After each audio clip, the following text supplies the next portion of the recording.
Hey everyone, and welcome back to the Travel Mug Podcast. Today is a very special episode.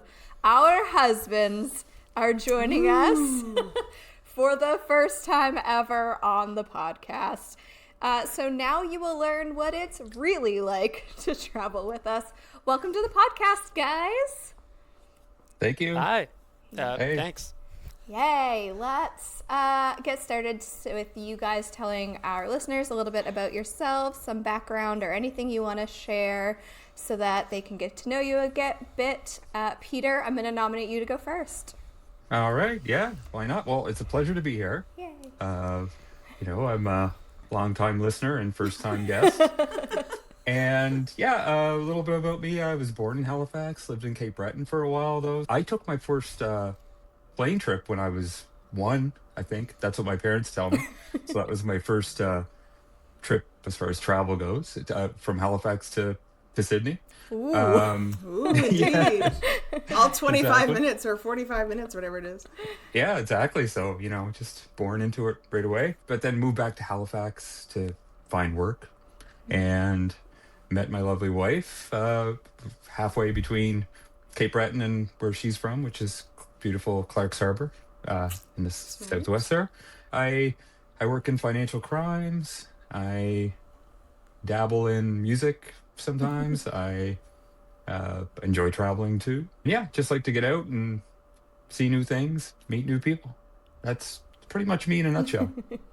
All right, Ryan. To me? Okay. I am here against my will. And no, I'm kidding. I'm not. I am also excited to be here. I was voluntold to be here, but I am excited about it. So, right. I've been married to Jen for a little over 10 years. And so take that to say that I've been to Disney World more times than my childhood self would ever have imagined. Correct. And I'm probably better for it. Jen and I grew up in the same little town on the south shore of Nova Scotia. Sort of fun little fact that very few people would know, and I only learned, and Jen only learned within the last couple of years. I was one of the first people, other than the hospital staff and her own immediate family, who actually met her as a newborn after she was born in our little hospital here in rural Nova Scotia. And we found that in a baby book that her parents had put together in her father's basement, I think within the last couple of years. Mm-hmm. And I guess a little about me. I enjoy many different hobbies. I like to build things. We have a very old house. I don't know if Jen has ever mentioned that on the podcast, but I am sort of the chief renovation guy Officer? around here. Yeah. Yeah, the CRO around here. I like that. And I also dabble in music here and there, and I've recently been reminded that I don't like shoveling snow that much. Mm-hmm. And yeah, that's me in a nutshell. Yeah, our parents, Ryan and I's parents were friends, and obviously close friends at the time I was born. So his family, him and his brother and his mom and dad visited my family in the hospital when I was born. So, wow. Yep, that's a fun fact. That is the funnest of the facts. I'm going to tell you right there. Wow. All right, we're going to psychologize all that later. Yeah. So I guess the next question we're going to dive into is, Ryan, we'll go to you first. So why do you enjoy traveling? Like, what do you get from it personally? And what was your first big trip? Sure. Yeah. I think that, and this is possibly at risk of sounding like a canned response, but traveling for me, especially when I'm going somewhere totally new, so not Disney World, somewhere that's totally new to me, is sort of this opportunity to step outside of my own little microcosm, especially if it's somewhere that has a distinctly different culture. And so I'd like to consider myself sort of a lifelong learner, and when traveling somewhere new, I like to think of that as an opportunity to learn a little more about that part of the world and be sort of better informed for it, and hopefully be a better sort of global citizen in the long run. Beyond that, I love a lot of the things that everybody seems to love about travel. The sights, the arts and the cuisine, all of that kind of stuff. And then sort of switching to the second half of that question about my first big trip. Unlike Peter, I don't think that was not a big trip. I don't think I got on a plane until I was probably maybe 11. And my first big trip was not a plane trip. But when I was about 10 years old, my parents put all 5 of us, me and my 3 siblings, in our, I want to say, 1992 Ford Aerostar van and drove us all the way from Nova Scotia to Florida, which I know all of us know how far that is. But for anybody listening who's not sure how far it is to drive from from Nova Scotia to Florida, I encourage you to look it up on a map because it's not close. Different neighborhoods entirely. And anyway, I remember, being in the back seat of that van, eating way too many pixie sticks. I don't know if you remember those, just like a paper tube of sugar.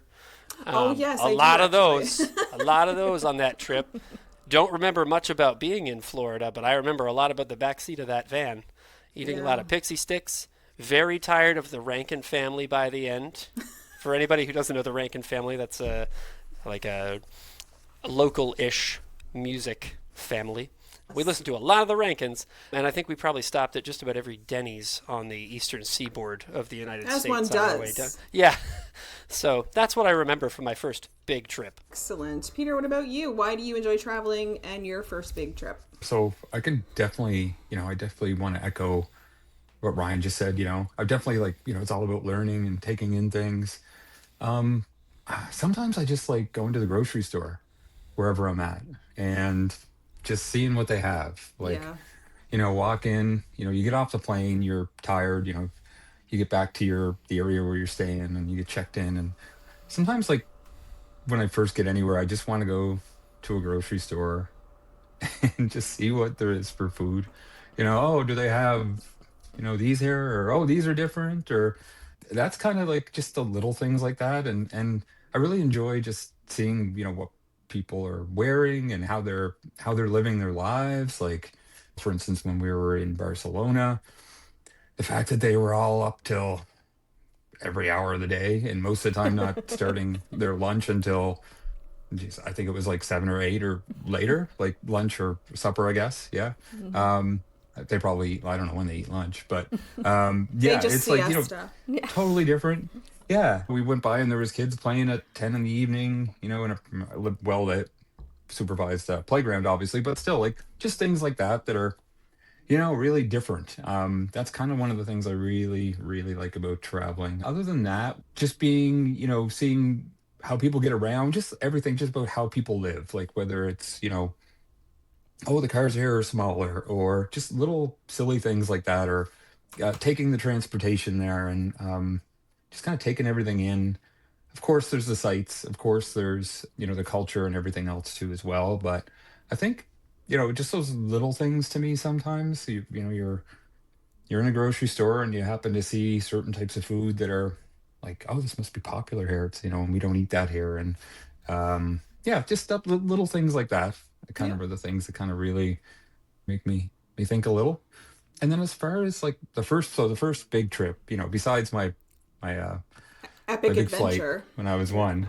Yeah, besides that, the first real big trip that I can remember, like we used to, in Cape Breton, we used to go to the other side of Cape Breton, like in Inverness and places like that. That is not what this is. And that was kind of leading up to, and then we took trips to PEI, which isn't that, far off either from Cape Breton. But the first big one, and I'm going to date myself here a little bit. So I think we were in a van too. I think it was our 1986 or 87 Plymouth van, minivan, like, one of the Dodge Plymouth kind of minivans that were really big in the 80s. And this was 1988. Ronald Reagan was still president. Jen, we can tell you about Ronald Reagan.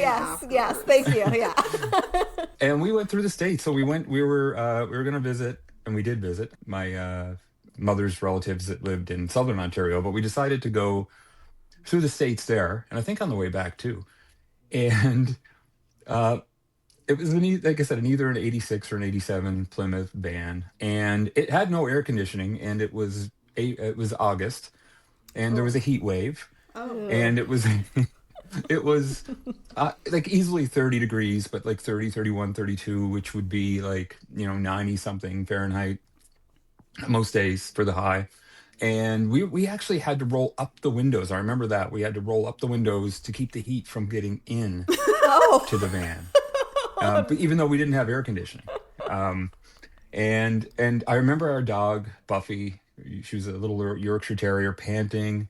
And I remember, getting the maps out, and my father was driving. I was the co-pilot, and I kind of had that. That was kind of fun. Like oh, we got to turn left here. Anyway, we made it through Maine, New Hampshire, Vermont, into New York State, and then into Ontario. And that was the first big trip. I remember Wayne Gretzky got traded from the Oilers to the LA Kings. That was a big one. There's this huge lightning storm in southern Ontario as well. And I actually went and stayed with my friend Rob, who was in just outside of Toronto in Aurora, Ontario.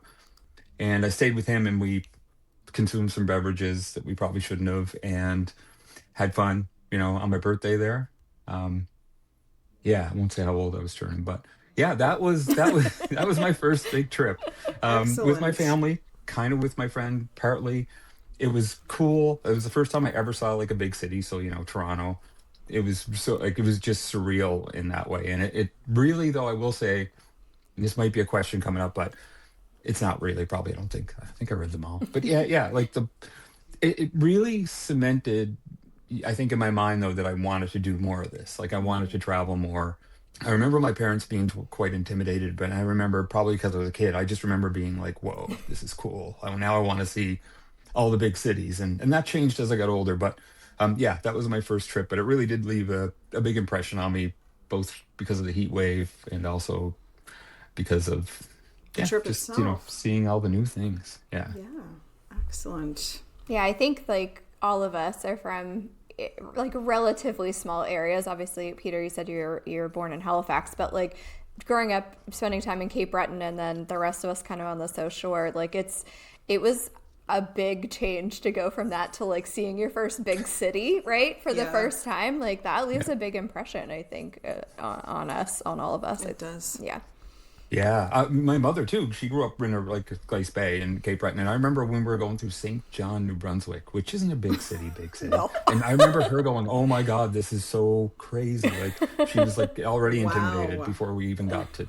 Yeah, she was like, she thought St. John was just crazy. So Bless her heart. All right, let's switch gears to talk about traveling with us, because I'm sure the listeners want to know what we're like. But let's start on a positive note. What is one of your favorite trip memories with your wife? Ryan, I'll start with you.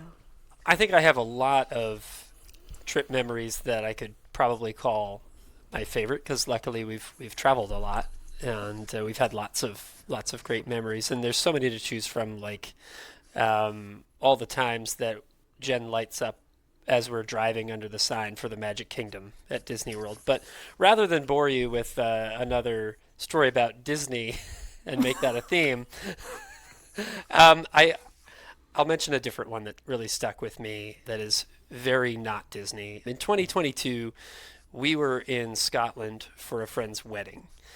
And so one morning, which was our first day in an Airbnb on the Isle of Skye, so super remote, we just made some coffee. And we sat out on the second floor balcony of this sort of 2-story Airbnb, just the two of us, taking in the distant mountains, which I think are probably the Black Cullen Mountains, and sort of the rolling fields there, and the roving sheep. I had never seen sheep just roving free anywhere.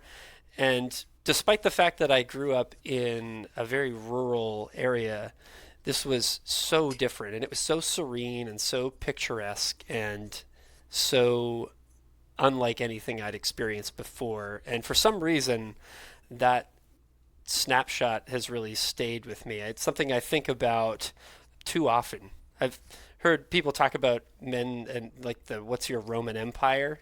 How often do you think about the Roman Empire? For me, it's like, how often do you think about that that day on the Isle of Skye, and it's more often than you would think.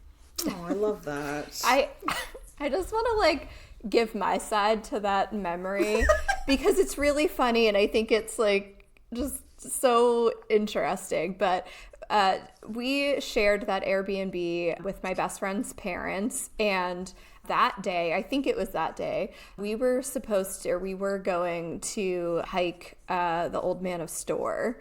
And so we were getting ready. We were waiting for my best friend's parents to get ready and my best friend and her husband to drive from their Airbnb to our Airbnb. And so I was on that balcony reading and like chilling with Ryan because I was stressed out. It was like almost noon and and nobody was ready. And I was like, we have wasted a morning. People! Like, guys, come on. Like, it is noon. We got to get out there. So, like, just like a totally different take on that memory because I was like forcing myself to relax because traveling with 4 other people was like stressing me out that they weren't ready to go at like, you know, by 9 a.m. Ryan, I like your version better. Yeah, me too. It's true. That's what happened. And that's fair. And that gets to be your reality too. Just because his is different, that was yours. No. And that's okay. I mean, that balcony was like, the views were spectacular. So I can't argue with that. But Excellent. Peter, what about you? Yeah, mine's kind of in the same neck of the woods, kind of. One of my I can definitely recall very well. It's sort of similar in a way. So it's Ireland, north of Dublin, and it was our first day. So we flew into Dublin. Can I just stop you? Yeah. I knew you were going to pick this one. Really? I was already thinking it. It's one of my favorite ones too. Go, go, go. That's funny. So yeah, we were pretty tired. As always, like go, on a red eye over to Europe anywhere. And so we got into Dublin, got our rental car, drove for I think it was about 45 minutes or so. It wasn't long because we didn't, obviously want to drive too long. And so we got it to our spot, which was really nice. It was a little room in somebody else's home, which was really private but nice. And we laid down for a bit, and I think we definitely crashed, I think for a little bit. And then I remember waking up, and this was, I think, June in Ireland. And so the sun goes down pretty late, not Iceland-ish, but definitely pretty late. And it was probably like 9 something anyway. And I got up, and I was pretty groggy, but I was like, I need to see something before the sun goes down. And so I just told Megan, I said, I'm just going to go out for a little bit, just go for a walk. Obviously, you don't have to come. Megan was just kind of, I think I probably woke her up, actually. I do that a lot. That's probably one of the things that's one of my not so nice traits. Sometimes I just wake people up, like Megan. And I was like, and at first she said, okay, and then she said, no, you know what, I'm going to go too. And so we ended up going for this little stroll. We didn't even go that far, but we heard ding-a-ling-a-ling. And I was like, it sounds like cowbell, right? Except there's no music. It was just a cowbell. And I was like, okay. And we looked over, and there was this field. And so the sun was setting, and it was like it was field with rolling hills, and these cows all of a sudden came up. I think they thought we were going to feed them. Yes.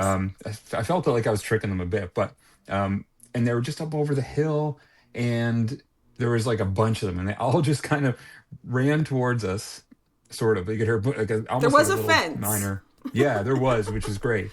And they all just looked at us, and kind of curiously. And then we got one of the coolest pictures, and not only just on our phones and whatever on our cameras, but also just I think mentally, like the sun was going down, so there was a bit of a sunset. It looked like something you'd find on like a jar of butter or something. It was like where the fuck have you found a jar of butter?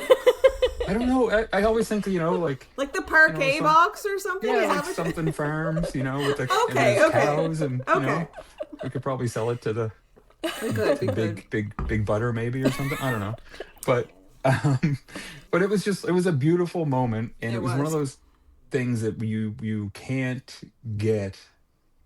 It just happens, right? It's one of those things that just happens, which was great. And there was lots of other things we did that were planned that were great too, but that was one of those ones that I just didn't see coming. Like literally just going for that little walk. Yeah. And yeah, like Ireland was kind of full of, there was a few of those things. We went into a bar and met this really cool Irish old bartender. That was kind of cool too. But yeah, I think that was kind of a memory. I think both of us Yeah. kind of, I thought we kind of shared in that a little bit, and was like, wow. And it was our first night there. So it was kind of cool Yeah. to have that. If I'll share that on the podcast for sure. It is one of my favorite pictures because it's just perfectly set, and one you could never dream of, making happen. It just has to happen. So I definitely agree. One of my favorites too. So I guess we'll dig in a little bit differently. And Ryan, over to you. How would you travel differently without Jen? Right. So I think I don't do a lot of solo travel, which is to say that I do virtually none these days. But if I was to, I think there would be ways in which my solo travel would be more spontaneous. Jen is a real planner. Yep. And so I don't mean spontaneous in the sense that I would just spontaneously book the trip. I mean that I would leave room within the trip for spontaneity. I wouldn't schedule the whole day every day, because I think I like the idea of sort of just exploring a little bit, letting myself wander. So that's the biggest difference. And I would say that our travel together, Jen and I, has trended in that direction a little bit, a very little bit over the years we've been together, because we used to try and cram an obscene amount of things into every day of a trip. And so lessons were learned. And Yeah. I think if I was going alone, I would maybe take those lessons even a little bit further. Yep, that's fair. And I mean, I've even seen Jen evolve in terms of the way she talks about trips from the start of the podcast to now. Whether it is even scheduling downtime, that's still downtime, and it's still an evolution of sort of being able to just understand that who knows what could happen in that spare hour. You don't have anything planned, so I think that makes sense. And I used to be heavy planner as well. Peter, how would you travel differently without moi? Well, yeah. Okay. So I was the opposite. When I was younger, if I would just get in the car, literally, and if I had like 4 or 5 days off, it was just me back then. And I'll kind of get to where I'm at now too. But back then, I would just drive. That's what I would do. I'd make sure the tank was full, and I would just drive until I felt like stopping, or stop when I felt like stopping. And like, Ugh. but I'd have nothing planned, Nowhere to zero, sleep. no hotel, and I think maybe there's some other questions, so I'll leave it for then. But that's what I would do. That's what I would do by myself, I think then. But now I do, like, there's been a little, evolution too as well. Where now if I was traveling by myself, I definitely learned a lot from Meggan, because especially like it's nice to have a hotel booked, especially in the summers, Yeah. and not have to worry about where you're staying, or potentially sleep in your car or whatever. Like that's definitely that's a bonus, right? Like, so I would definitely do that. But like if I was traveling by myself solo now, I would probably just be a lot less formal in the way that, not that, and I'm not saying Meggan is formal, she's not, but I am super. I would just go to the grocery stores, like I said earlier, and see what they have there, and probably buy some really unnutritious cereal or something for breakfast, something packaged. And I would probably not eat as well, but I would just eat like on the fly a lot. Like I would just be like, I would probably just go into the grocery store, the corner store, just about every time, and then maybe hit a cafe up or something like that and have a drink or a coffee. But I'm probably a little less like formal like that. Like restaurant-y, you mean? Yeah, like Yeah. restaurant-y. I think yeah, exactly. Like I think that's probably the probably would be the difference now, but I would book things now in advance. So hey. There's that. I feel like early days Peter is the stuff of Jen's genuine nightmares. 100%. I would never. But it was also the stuff of my nightmare. We did go on a road trip together in 2005, him, myself, and our friend Andrew. And we went to New York, and we did have we stayed outside of New York. We did have that hotel booked, but driving there, we just drove until we were tired. And Peter's like, I guess we should find somewhere to stay. Oh, the heart palpitations were just, I'm like, what have I gotten myself into? So we've definitely came more in the middle, but still definitely I agree with him. Like, I'm the one who prompts the restaurant eating because I enjoy like going out to a meal, and he's just much more let's eat a sandwich on the fly, which I do as well. He just probably would do very little of it. Yeah, I enjoy like I do enjoy it most of the time. When Megan picks out something or finds something, I'm like, oh man, that was really good. Like, so it's not like, but it's just for me, I think I just probably wouldn't put as much of the work in. Like I'm a little lazy when it comes to stuff like Yeah, that. I mean, researching restaurants is a significant undertaking, really. But obviously, as regular listeners know, it's something that Megan and I both really enjoy is the food, and so we do put that work in. Indeed. So we'll keep this going on couples travel. So what is one thing or however many things that you think people should understand about traveling as a couple? Ooh, all right, so putting my therapist hat on. No, I'm kidding. He's not a therapist, guys. No. It's also it's also just one of Definitely his not. pastimes. Yeah. Armchair therapy. Yeah. No, I'm kidding. Just the way the question was phrased, things that you wish people understood. Sounds very ominous. And I guess, to be fair, traveling is one of those situations that can go from smooth and easy to very stressful in the blink of an eye. And actually, I won't tell a story, but I could tell a story about trying to rent a car in Inverness in Scotland and the whole day. They've heard the that whole story. day that became. Listeners have heard that story. Yeah. Cool. Our All bad right, so day. Yeah. we'll jump over that. Yeah, Ryan and Jen's really bad day. But so for me, when we're traveling together, it's important that I'm aware of not only how I'm feeling about how things are going, but also how she's feeling, sort of both what she's expressing in her body language, how, energetic or tired she appears to be. And I think it's important when traveling, especially with your partner, to be flexible and sort of open to compromise, right?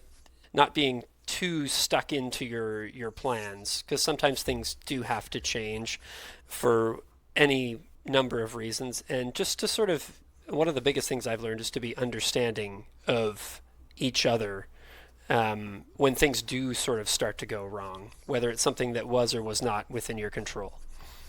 So Yeah, I like that. Yeah, I think that's definitely true. And I was just thinking, like, what I've learned, I guess, I don't know if you remember, like, when we planned our honeymoon, and that's kind of like the quintessential trip where I'm like, oh, I've planned too much. Like, I have made a mistake here. And I also don't know if I consulted you on what you wanted to do on the honeymoon or not. I don't remember. And it was 10 years ago, so like maybe I did, but I think that I mostly planned that entire trip and you were like, where are we going? What are we doing?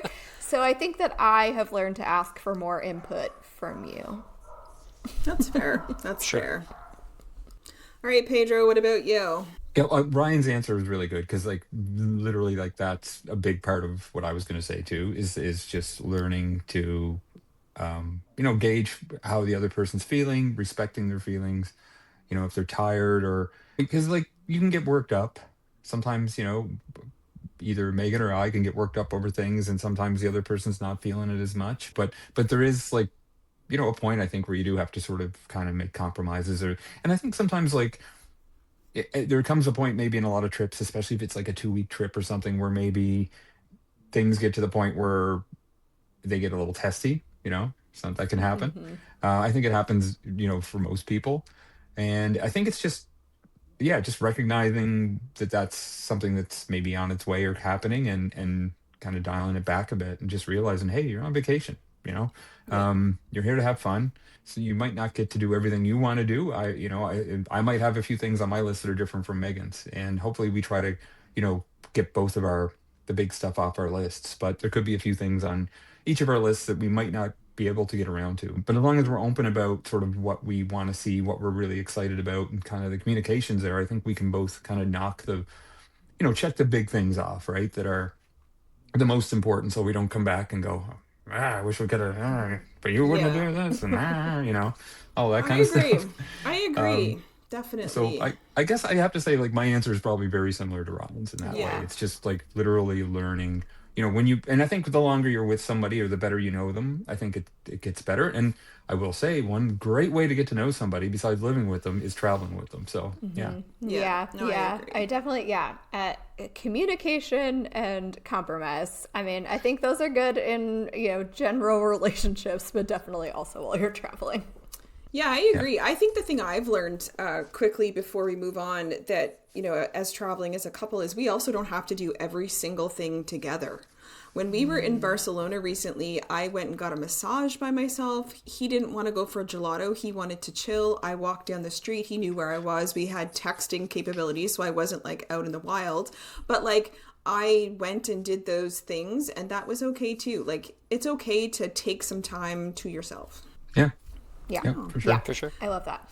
So let's talk about redos. If we could redo one trip together, which would it be and why? Peter, I'm going to nominate you to go first this time. Yeah, that's a really good question.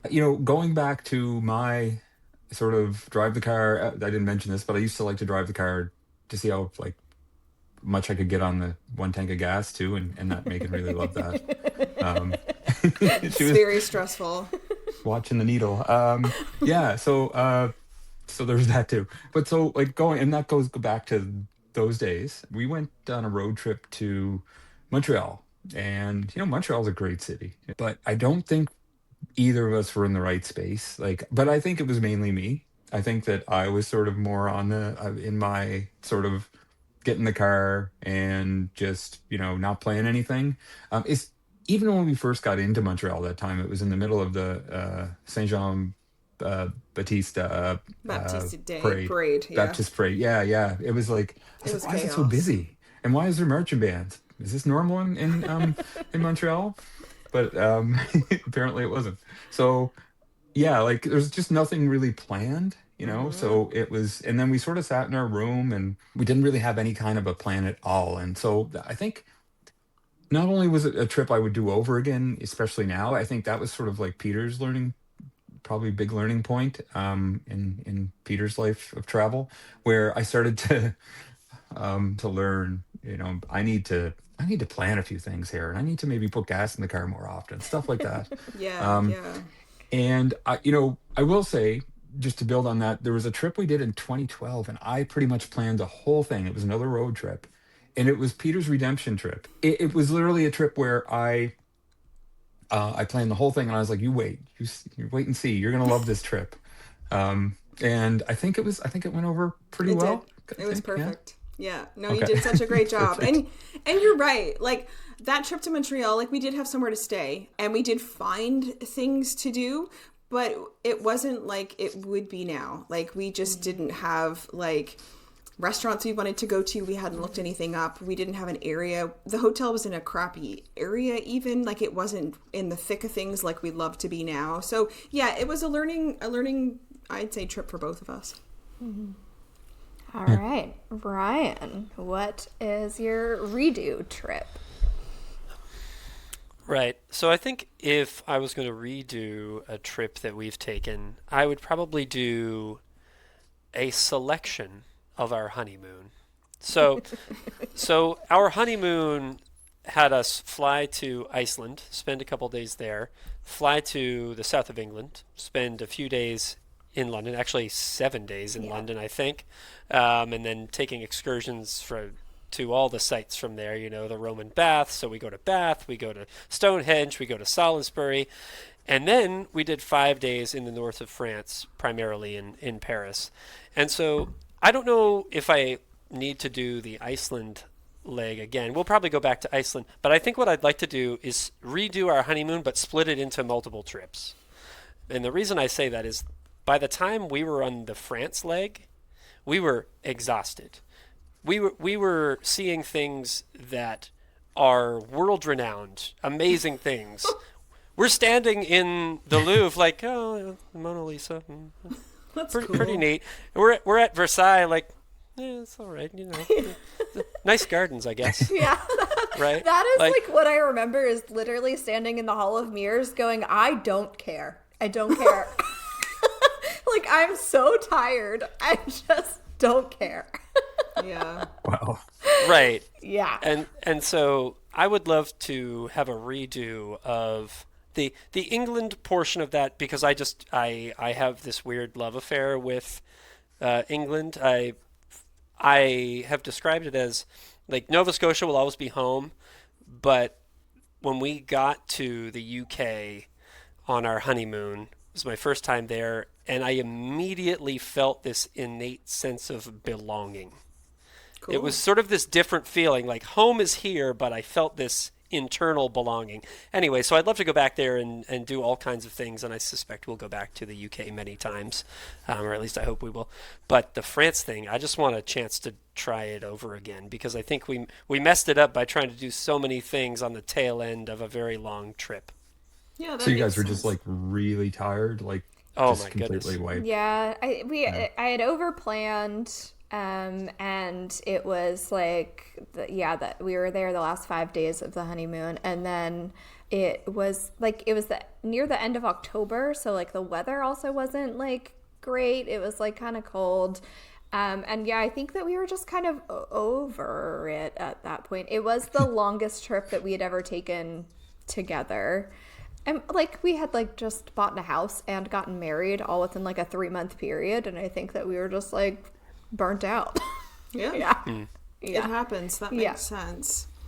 Well, I'm sure you will get back for some redos and we'll redo Montreal, I'm sure, someday as well. So, next question, Peter, what's something you wish that I would just go with the flow about when we're traveling? Oh, that's another really good question because I feel like you already do.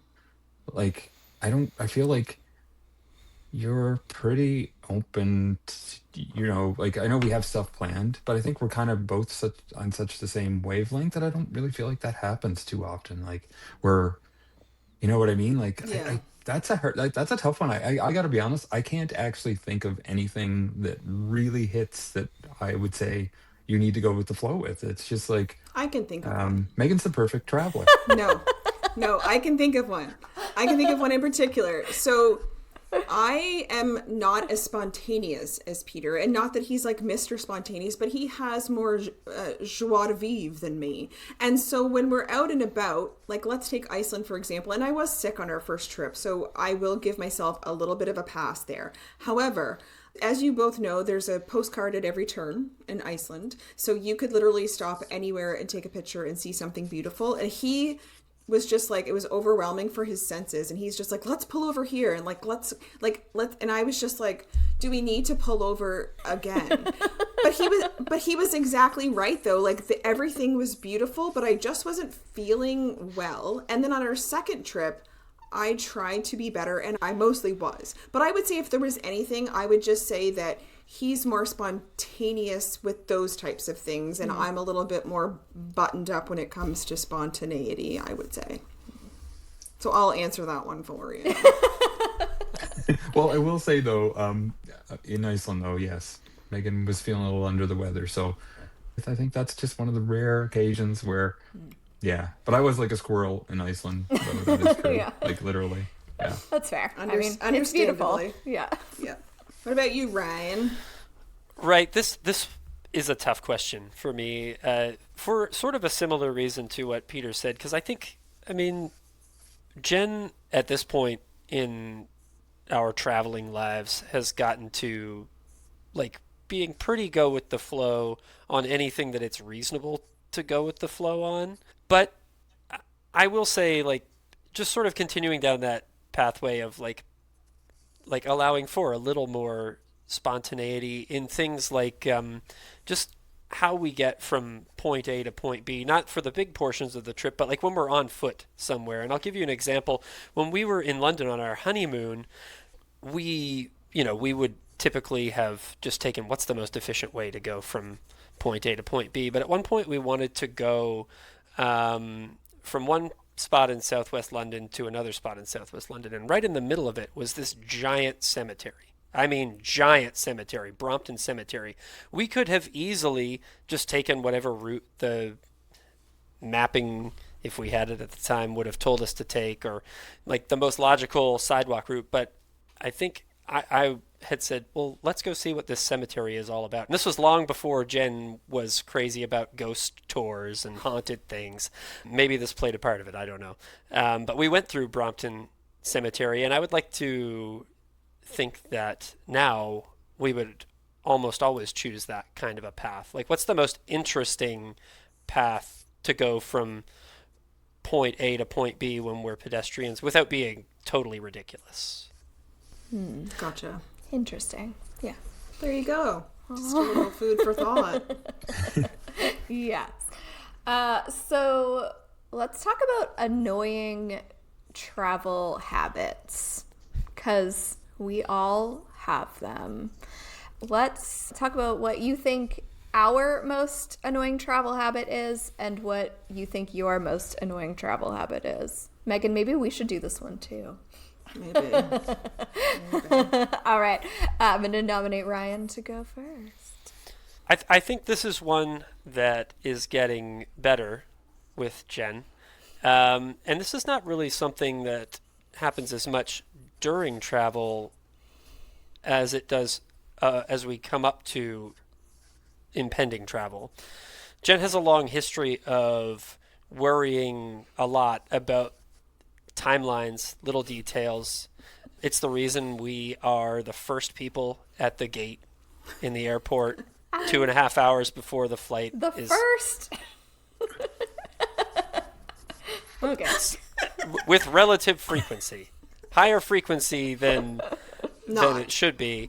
We are perpetually early, and it doesn't really annoy me anymore. It's just part of the way we travel, is by being really buttoned up on the stuff that matters in terms of getting from point A to point B, like being at the airport super early, getting through security as early as possible.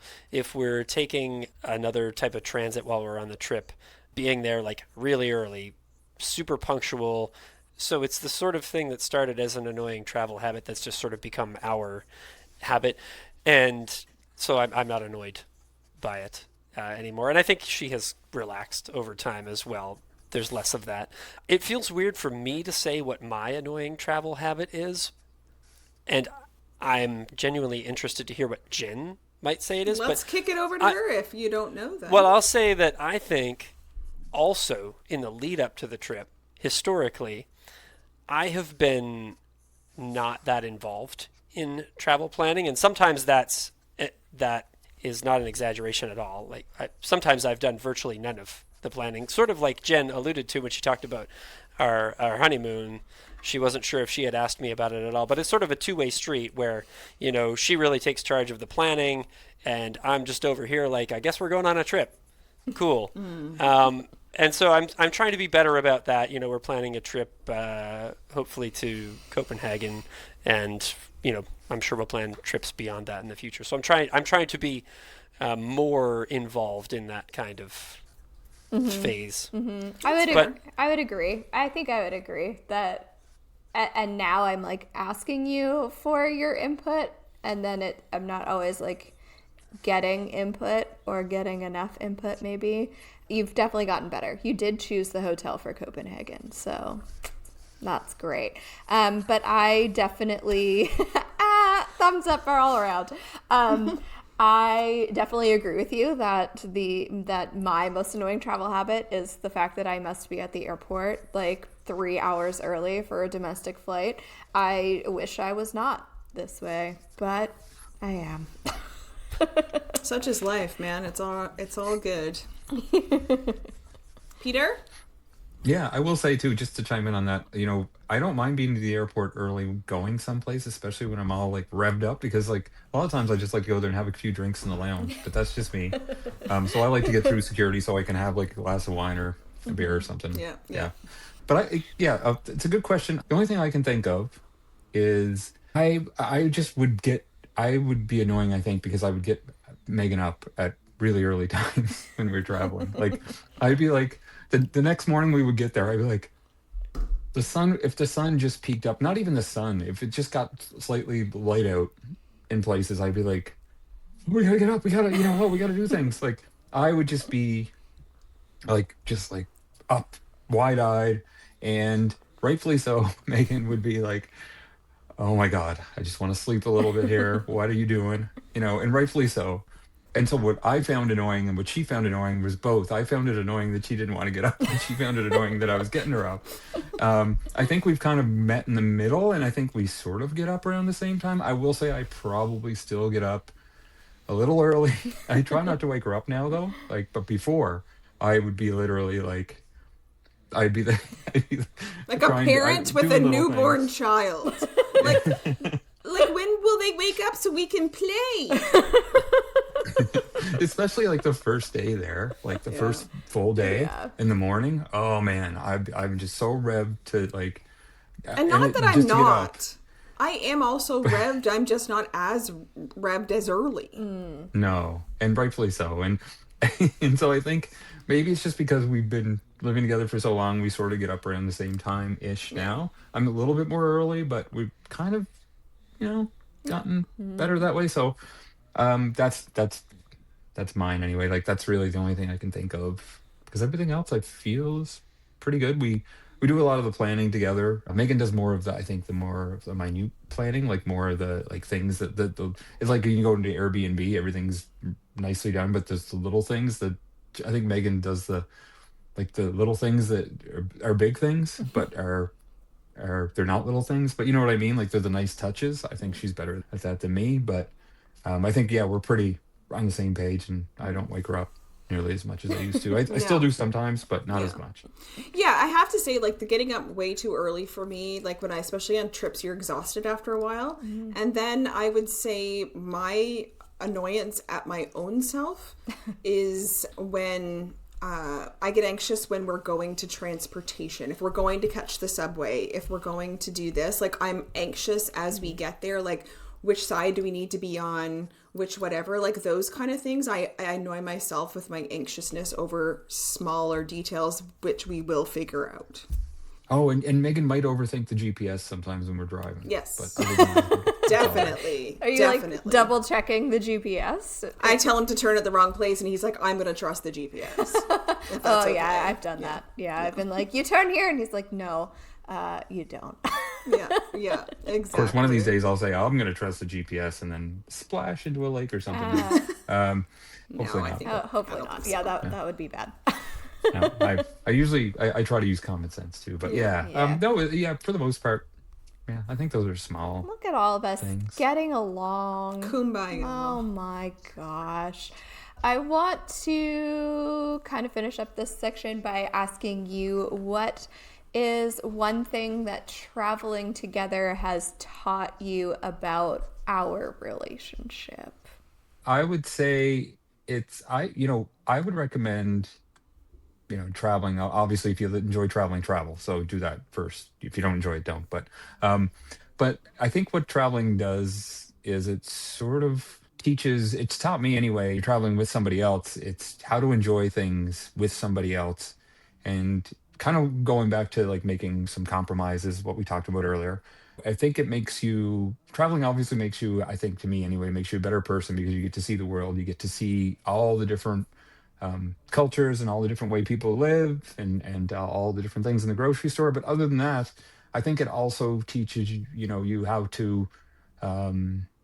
to get along with the person you're with, give and take. But the biggest thing is just how to, I think, experience all these new things with somebody else.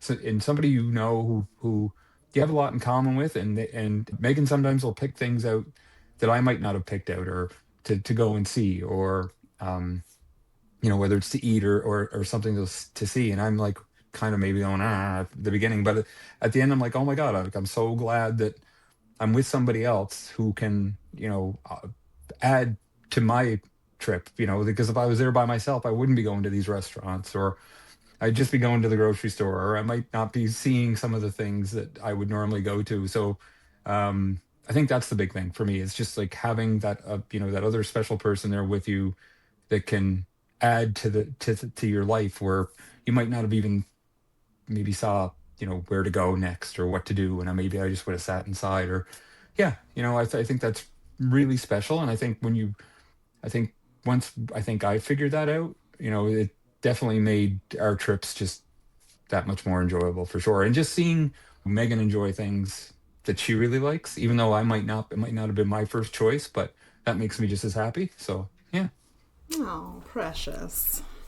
All right, Ryan. Ryan? All right. Well, I'll try to follow that up. I think when I think about traveling together, it feels like it's sort of pulls your relationship into tight focus. Because whereas at home, like you can go off and do your own thing very easily. Maybe if you work outside of the home, you're apart for probably long periods of time, right? There's this forced separation that happens, and with travel, you sort of really bring that into tight focus, and you sort of learn, or I've learned, how we each handle stress. I've learned what kind of things stress each of us out, and what kind of things we both handle more gracefully. Sort of what roles we fall into, both when traveling and otherwise. Like who is the primary planner? Who's a better planner? Who's a better navigator when we get places? All kinds of those different things that I guess in those cases are sort of specific to travel or can be.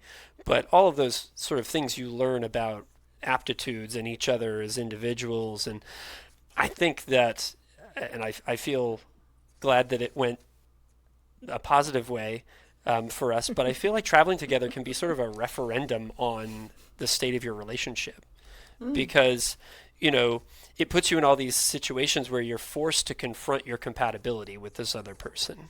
Yeah. Right? And it can be sort of a window to understanding whether you actually enjoy experiencing life together. And luckily for Jen and I would say that has definitely come out on the positive side. And it seems like that's also the case for Megan and Peter, because you choose to do it in the same way that we do.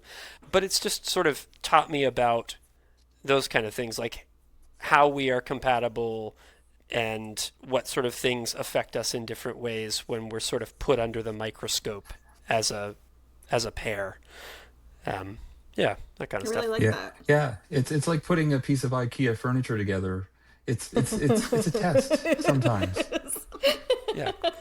I completely agree. Now, before we get to a special section, I do want to ask, what's on your travel bucket list? So if there's somewhere you would like to go that you haven't got to yet that's kind of high up there for you. Peter, what do you say? I'd really like to get over to like Southeast Asia, a part of the world I haven't been. I love Europe, but Southeast Asia, maybe South Korea, Vietnam, Cambodia. Like we've watched a lot of, and I know you guys do too, like a lot of travel bloggers and you see those parts of the world, and they're so far away from here. So like, to take like a 1 or 2 week trip can be, kind of speaking to Ryan's like stress test and on relationships and stuff. Like that's a lot of traveling, and it's not a lot of time to do things. So, but at some point, I definitely want to take a little bit more time, and would love to do that. I think Megan would too, hopefully. But yeah, that's sort of on my bucket list. So I know it's not one, area, but it's, I just want to see everything in that part of the world and I think the people there seem really friendly and genuine. And I just want to get out there and just see the sights and meet people and yeah, Definitely. that part of the world. I'm in. All right, Ryan, what's on your bucket It's list? me.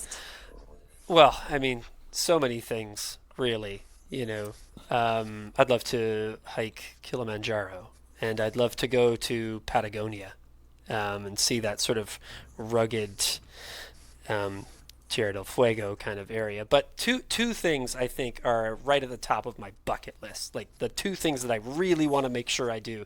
One of them is Japan.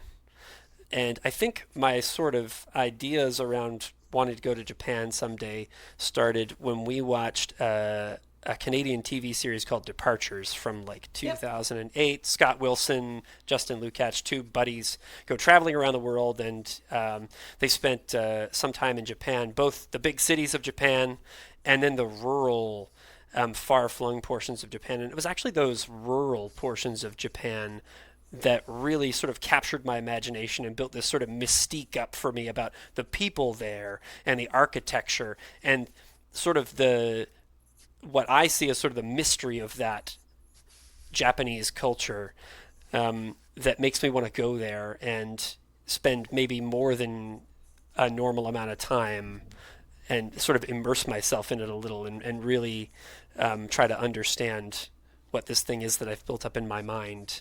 And the other one that came to mind immediately is France, and specifically the south of France. We've been to the north of France, like I mentioned about our honeymoon, but a few years ago, a work colleague gave me a book by Peter Mayle, who was a British businessman turned author.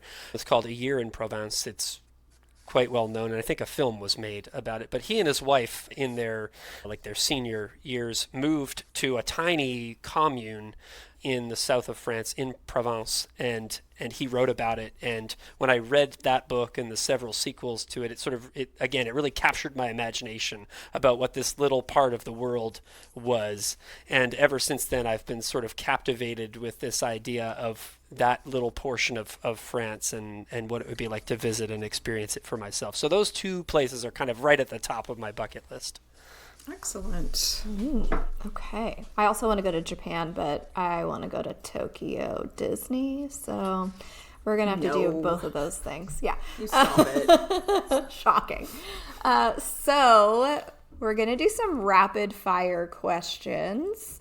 So we're going to ask the question. The answer is going to be like 5 words or less. No nuance. Rapid fire. Jen and I learned this on another podcast when we got asked rapid fire questions and we gave like long answers. She's like, "This isn't what rapid fire is." Okay, so on just a quick scale of 1 to 10, how intense are we as travel planners? 10 being very intense, 1 being the least intense. Peter. 7.2. All right. Sorry. Point of clarification. How intense are you, the individual, or how intense is the schedule you plan? Rude. Me as the individual. 8.7. Love that. Okay. Love that. All right. What is your least favorite part of travel, Peter? The airports and the economy seats flying. Yeah. Yeah. Ryan? Red-eye flights. Okay. Yeah, Fair. Agreed. Who handles stress better, you or your spouse? Peter. Oh, man. I'd say it depends on the situation. I know that sounds political, but... No, you're right. Yeah, depends on what it is. Running out of gas, me. Yeah, I know this is a longer answer, but yeah. You're done. Yeah. Done. Cut your mic. Yeah. Ryan. When traveling, me. Yeah, that's true. Place that has surprised you the most, Peter. That's a good question. See, I already used up all my words. I want to say Iceland, but not really because I liked it. So I don't know. Yeah, right. I have no idea. Like nothing's really surprised me. Ryan. The Isle of Skye. Favorite place you have traveled, Peter? Iceland, I'd have to say. Yeah. Yeah. Ryan. Southern England. Who is more likely to get us lost, Peter? I'm gonna have to go with Meggan on that one. Yeah. He's correct. Ryan. It's not me. Yeah, that's true. Yeah. And I have to ask the last one because I think this is hilarious. Who packs better, you or one of us? Peter. Oh, Meggan, you pack better for sure. What? I overpack terribly. I'm the worst packer. No nuance. Rapid fire. But you pack really way more neater.